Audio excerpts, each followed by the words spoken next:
Hey, James here from Content Snare again. This is episode 2 in, I guess, the story of Content Snare and how it started, how we basically grew a SaaS product from day one. So last time we sort of went into the customer interviews and how that changed the course of what we were doing before we even got started. So that was a really positive start.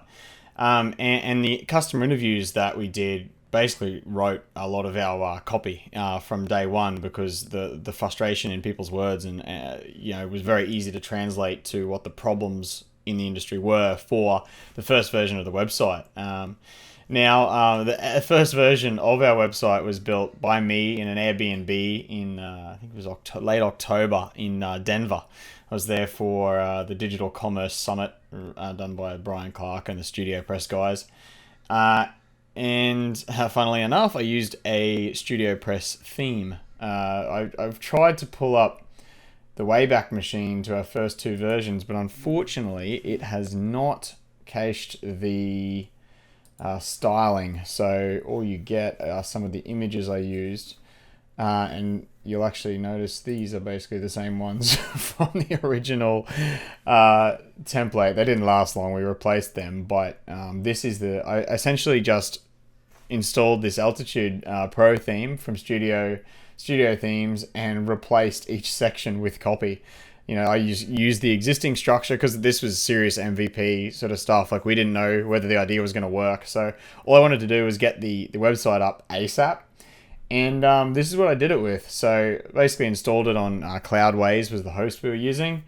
And basically just went through and replaced all these bits. I think I just tore that out completely or put some text there. But if in the Wayback Machine, you'll see, I just basically wrote the content.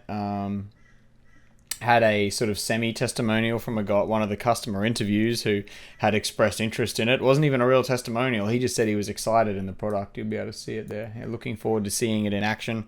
So that was like my little bit of social proof in there.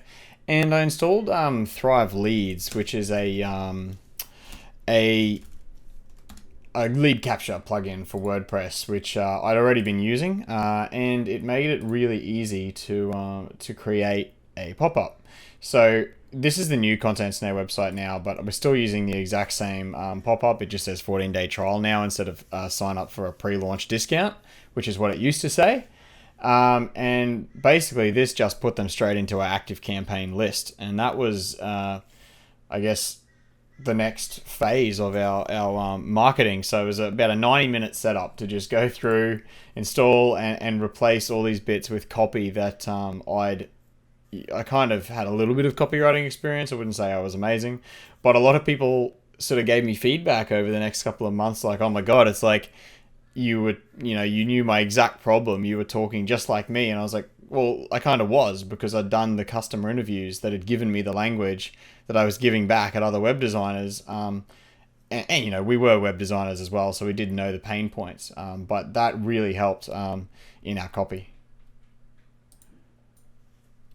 One thing I just forgot to say is the one key thing I think we did at this point was to put a post sign up survey in. I think it was James Shremko that I saw mention this, and basically what happened is as soon as you signed up, I think it still does take you to a thank you page with a couple of questions on it. Now it's a bit different now, like because we've got the community and stuff. But basically all it said is we'll contact you when we're ready. When the product's ready, can you just fill out these 2 quick questions? And this was super important. What is the main reason you signed up today?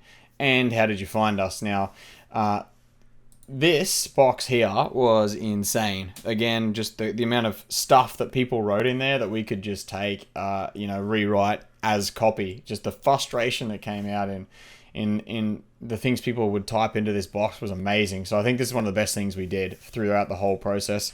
And how did you find us? Just helped separate a bit of the traffic that was coming through where we couldn't attribute the source, whether Google Analytics comes up with direct a lot for some reason, but this really sort of helped us know what marketing methods were working. Anyway, I'll end that one there, and we'll move on to episode 3.